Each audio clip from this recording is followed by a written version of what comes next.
દરેક વિદ્યાર્થી મિત્રોનું યુનિક એકેડમીમાં હાર્દિક સ્વાગત છે. ફરીવાર આપણે રિઝનિંગના નવા વિડીયો સાથે નવા ટૉપિક સાથે પાછલા વર્ષમાં પૂછાયેલા રિઝનિંગ અને મેથના ક્વેશ્ચન બરાબર આપણે આજે ફરી એક વખત સોલ્વ કરશું. બરાબર, કેમ કે તમને મેં ઘરે રિપીટ તો કર્યું જ છે અને ફરીવાર રિપીટ કરું છું કે જે પણ આવનારી એક્ઝામો છે, બરાબર, CCE, કોન્સ્ટેબલ, PSI કે ગમે તે ક્લાસ 3ની હોય, રિઝનિંગનો એવરેજ વધારે છે તો થોડું વધારે પ્રેક્ટિસ રાખશું. અને હું દરેક વિડીયોમાં પાછલા વર્ષના જે ઘણી રિપીટ થાય છે ક્વેશ્ચન, એવા ક્વેશ્ચન લઈને સમજૂતી સાથે આવીશ, જેથી કરીને તમને મેથડ અને ટ્રીક ખબર પડે કમ્પ્લીટ. હવે આપણે સોલ્વ કરશું એટલે ધીરે ધીરે તમને દરેક મેથડ ટ્રીક ખબર પડશે. આપણે સ્ટાર્ટ કરીએ. એક વ્યક્તિ પાસે 1 રૂપિયાના 50 પૈસાના અને 25 પૈસાના મૂલ્યના કુલ 465 સિક્કાઓ છે. આ ક્વેશ્ચન તલાટીમાં પણ પૂછાયો છે, કોન્સ્ટેબલમાં પણ પૂછાય છે, બિન સચિવાલયમાં બી આવા સિક્કાઓના પૂછાય છે. એટલે ક્લાસ 3માં તો મોસ્ટલી આ ક્વેશ્ચન પૂછાતો હોય છે, તો થોડું વધારે ધ્યાન આપજો. આ સિક્કાઓનો ગુણોત્તર 5:3:1 હોય તો એક વ્યક્તિ પાસે 1 રૂપિયાના કેટલા સિક્કા હોય? બરાબર, ફરીવાર, એક વ્યક્તિ પાસે 1 રૂપિયાના 50 પૈસાના અને 25 પૈસાના મૂલ્યના કેટલા છે? ટોટલ 465 સિક્કા છે. અને સિક્કાનો ગુણોત્તર કેટલો? તો 5:3:1 છે. તો આપણે શું શોધવાનું છે? 1 રૂપિયાના કેટલા સિક્કા હોય. આપણને ટોટલ સિક્કા પણ આપી દીધું છે, ગુણોત્તર પણ આપી દીધું છે, પરંતુ 1 રૂપિયાના કેટલા સિક્કા છે તે આપણને ખબર નથી. તો હવે આપણે શોધશું. બરાબર, સૌથી પહેલાં આપણે શું કરશું? 1 રૂપિયો, હવે 50 પૈસા અહીં આપ્યું છે તો 50 પૈસાને તમે કેટલી વાર ગુણશો? 50 ગુણ્યા 50 પૈસા કરશો એટલે 1/2 ભાગ આવશે તો 1 રૂપિયો બનશે. હવે 25 પૈસા, તો 25ને 1/4 ભાગ કરશો તો 1 રૂપિયો બનશે એટલે 1/4 લખ્યું. બરાબર, ચલો હવે આપણને ગુણોત્તર શું આપ્યું છે? 5 પ્રમાણ શું આપ્યું છે ગુણોત્તરનો? 5:3:1. તો પહેલાં 5:3:1 લખી દીધું. કોનો? 1 રૂપિયાનો 5 પ્રમાણ, 1 રૂપિયાનો 5 પ્રમાણ, 50 પૈસાના 3 પ્રમાણ અને 25 પૈસાના 1 પ્રમાણ. તો ચલો, 1 રૂપિયાના 5 પ્રમાણ, 50 પૈસાના 3 પ્રમાણ અને 25 પૈસાનું 1 પ્રમાણ.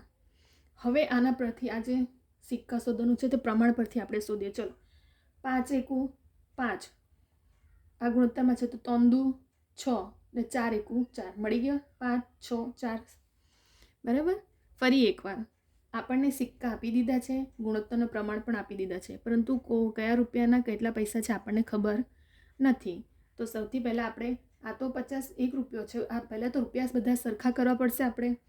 તો સરખા કર્યો તો 50 પૈસાને 1/2 ગુણ્યા 1/2 કરશો એટલે કે 50 પૈસા પ્લસ 50 પૈસા તો 1 રૂપિયો થાય. 25 પૈસા, 25 પૈસા, 25 પૈસા ને 25 એટલે 4 વખત કરશું તો 1 રૂપિયો બનશે. આપણે પ્રમાણ 5:3:1 છે. ચલો, 5 × 5, 3 × 6 અને 4 × 4, 5, 6, 4 મળી ગયું આપણને. હવે શું કીધું છે? આપણને નવું પ્રમાણ મળી ગયો. ચલો, 5:6:4 બરાબર, ટોટલ 465 તો સિક્કા છે જ આપણી પાસે. ટોટલ કેટલા પાર્ટ થયા? 5 ને 6 11, 11 ને 4 15 અને 465. તો આપણે એક પાર્ટનો શોધશું તો 465 ભાગ્યા 15 કરશો એટલે એક પાર્ટનો 31 મળી ગયો આપણને. બરાબર, કેટલા મળ્યો? એક પાર્ટનો 31 મળ્યો. ચલો, હવે આપણને પ્રમાણ તો છે જ આપણી પાસે, તો એ પ્રમાણે આપણે ગણતા થઈએ. 5, 6, 4 સિક્કાઓ છે ને, 1 રૂપિયાના 5, 50 પૈસાના 6 અને 25ના 4, તો એને ગુણાકાર કરશું એક પાર્ટ વડે. તો 5 ગુણ્યા 1 રૂપિયાનો 5 અને કેટલો ભાગ મળ્યો? 31. તો ટોટલ કેટલા? 155. 1 રૂપિયાના કેટલા છે ટોટલ? 155 સિક્કા. ત્યાર પછી અહીં 6 મળ્યું હતું તો 6 ગુણ્યા 31 આ જે ભાગ મળ્યો. તો ટોટલ 50 પૈસાના કેટલા સિક્કા? 186. 4, તો 4 ગુણ્યા 31 એક પાર્ટનો, તો ટોટલ 4ના કેટલા? 124 એટલે 25 પૈસાના કેટલા સિક્કા? 124. તો ત્રણેય ભાગ મળીને થઈ ગયા 465. ત્રણેયનો સરવાળો કરો તો જવાબ કેટલો આવશે? 465 આવશે. ફરી એકવાર સમજાવું છું.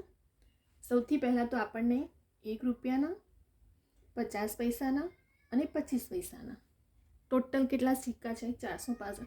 આપણને ખબર નથી કે કયા સિક્કા કેટલા આપણી પાસે છે, ખાલી આપણને પ્રમાણ આપ્યું કે 5:3:1 અને ટોટલ સિક્કા આપી દીધા છે. હવે આપણે શોધવાનું શું કીધું કે વ્યક્તિ પાસે 1 રૂપિયાના કેટલા સિક્કા હોય. તો 1 રૂપિયાના કેટલા આપણા આવ્યા 155. કેટલા આવ્યા 155 જવાબ આવ્યો આપણો. બરાબર. તો ચલો ફરી વાર એકવાર રિવિઝન કરીએ. 1 રૂપિયા, 50 પૈસા અને 25 પૈસા. બરાબર. ત્રણે આપી દીધા સિક્કા. મેં તમને આખું ડીપમાં સમજાવ્યું છે સ્ટેપ બાય સ્ટેપ. ચલો હવે આપણને 1 રૂપિયો છે. હવે આ બધાને રૂપિયામાં ફેરવવું પડશે. તો 50 પૈસા પ્લસ 50 પૈસા, તો 1/2 કર્યું મેં, તો 1 રૂપિયો થાય. 25ને કેટલા વખત કરશો? 4 વખત 1 કરશો તો કેટલા 1 રૂપિયો બને? 25 પૈસા પ્લસ 25, 25, 25 એવું ટોટલ 4 વખત. તો 25 પૈસાનો 1 રૂપિયો બની ગયો. હવે આપણને પ્રમાણ આપી દીધું છે 5:3:1, તો 5:3:1. બરાબર. પણ આપણે રૂપિયામાં ફેરવ્યા પછી તો નવું પ્રમાણ મળી જશે ને આપણને. ચલો 5 × 5, તો આ બે રકમનો ગુણાકાર કરો. 3 × 6 અને 4 × 4 × 4, 3 × 6. તો નવા પ્રમાણ પ્રમાણે 5નો +5 +6 અને +4 આ ત્રણેય રકમનો સરવાળો કર્યો. એના બરાબર ત્રણેય સિક્કાનો 465. હવે 5 + 6 + 4 11, 11 ને 4 15, 416. તો એક પાર્ટનો આપણે શોધવું પડશે. તો 465 / 15 કરશો તો એક પાર્ટનો સિક્કો કેટલો મળ્યો? 31. તો ચલો હવે એક આપણને નવું પ્રમાણ તો મળ્યું છે 5:6:4. તો આપણે શોધવું તો પડશે ને કે 1 રૂપિયાના કેટલા, 50 પૈસાના કેટલા ને 25 પૈસાના કેટલા. નવા પ્રમાણ. તો 5 × 1 પાર્ટનો 31. 5 × 31 કરશું તો 155 મળી ગયું. પછી 50 પૈસાના કેટલા હતા? 6. તો 6 × 31 તો 186 મળી ગયું. ત્યાર પછી 4, તો 4 × 31 એટલે 124. 25 પૈસાના સિક્કા. હવે ત્રણેય રકમનો સરવાળો કરો. જો જવાબ 465 આવી જશે. બરાબર. 465 આપણું જવાબ આવી જશે. તો આ ત્રણેય રકમનો સરવાળો કરતાં 465 સિક્કા આપણે શોધવાનું શું કીધું છે? 1 રૂપિયાના કેટલા સિક્કા. તો 1 રૂપિયાના કેટલા મળ્યા આપણને? 155. તો જવાબ આવી ગયો 1 રૂપિયાના 155 સિક્કા. અહીંયા આપણો આ જે પૈસા અને રૂપિયાના જે ક્વેશ્ચન હોય છે તો જીપીએસસીમાં પણ પૂછાય છે. ક્લાસ 1, ક્લાસ 2 અને ક્લાસ 3 આવા પેપરમાં ઘણા બધા ક્વેશ્ચનો છે. તમે લાસ્ટ યરના પેપર સોલ્વ કરશો એટલે તમને આ પૈસા અને સિક્કાના ક્વેશ્ચન તો મળવાના જ છે. તો આપણે આ પ્રમાણે ગણશું અને શોધી શકાય. ત્યાર પછી હવે આપણે નેક્સ્ટ ક્વેશ્ચન જોઈએ.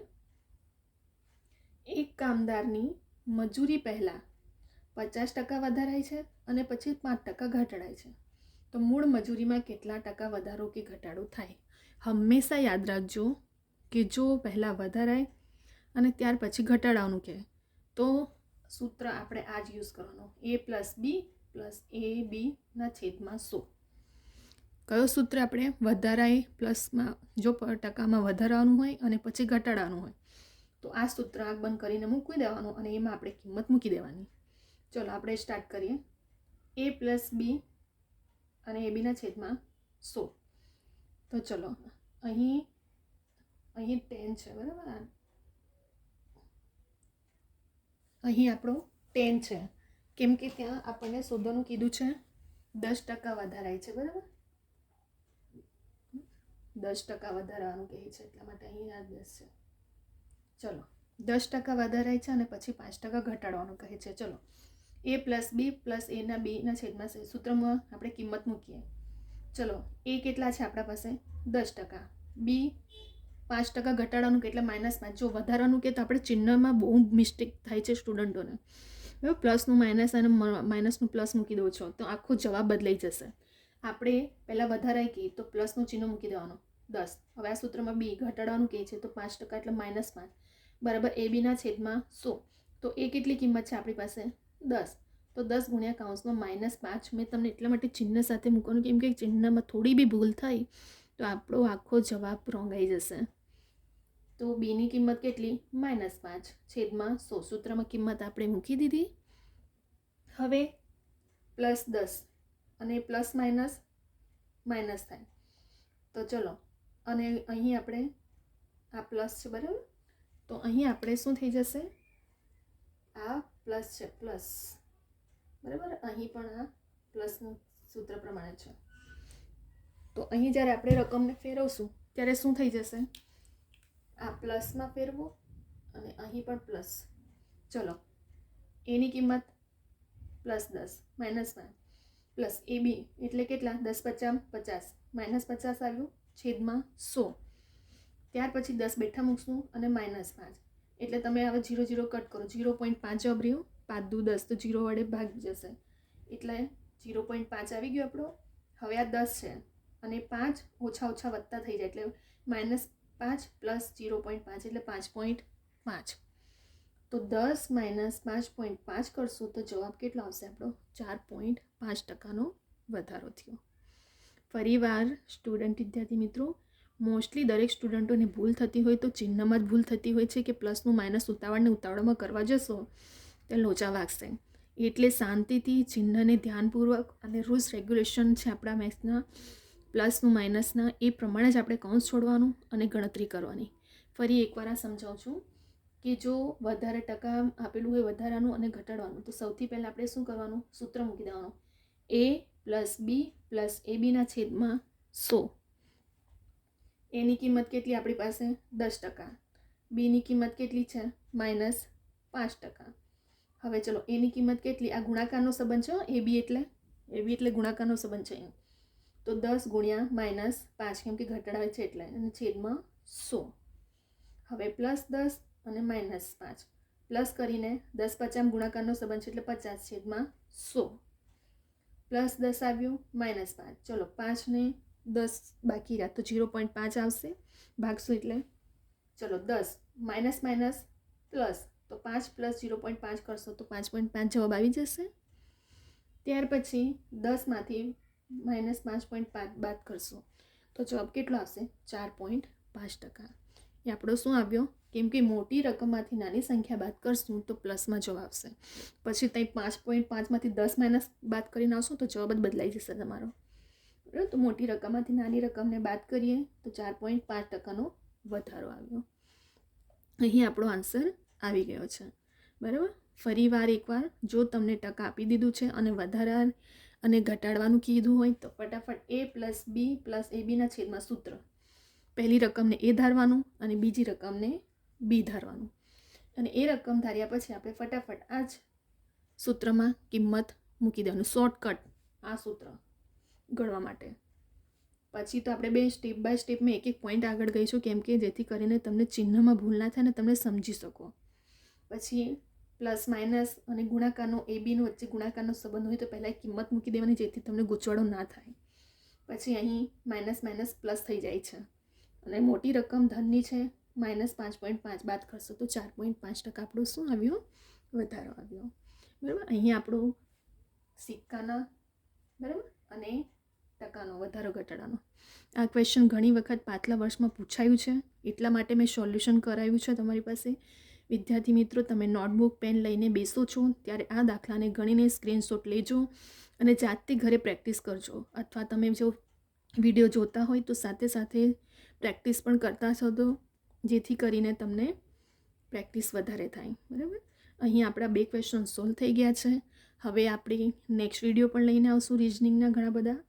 અહીં વિદ્યાર્થીઓ તમને ગમે સ્ટુડન્ટ મિત્રો તો તમે લાઈક શેર સબસ્ક્રાઈબ કરો અને બીજા બધા વિદ્યાર્થી મિત્રો પાસે આ વિડીયોને શેર કરો જેથી કરીને બીજા બધા વિદ્યાર્થી મિત્રોને પણ હેલ્પ થાય અને બીજા બધા વિદ્યાર્થી સ્ટુડન્ટ સુધી પણ આ વિડીયો પહોંચી શકે. હવે આપણે ઘણા બધા આવા રિઝનિંગના ટૉપિક કરવાના છે અને આપણી પાસે બહુ ટાઈમ નથી કેમ કે ઘણી બધી એક્ઝામો કન્ટિન્યુ આવી રહી છે અને ફોર્મ પણ ભરાઈ ગયા છે કે ભરાઈ રહ્યા છે તો આપણે પ્રેક્ટિસ પણ એ પ્રમાણે જ કરવાની હોય છે. તો નોટબુક પેનમાં આ દરેક રિવિઝન માટે તમે સાથે સાથે ગણતા જજો. અહીં આપણે વિડીયોને સ્ટોપ કરીએ છીએ. હવે આપણે નેક્સ્ટ વિડીયો લઈને આવશું અને નેક્સ્ટ રિઝનિંગના ટૉપિક સાથે અહીં આપણે સ્ટોપ કરીએ છીએ.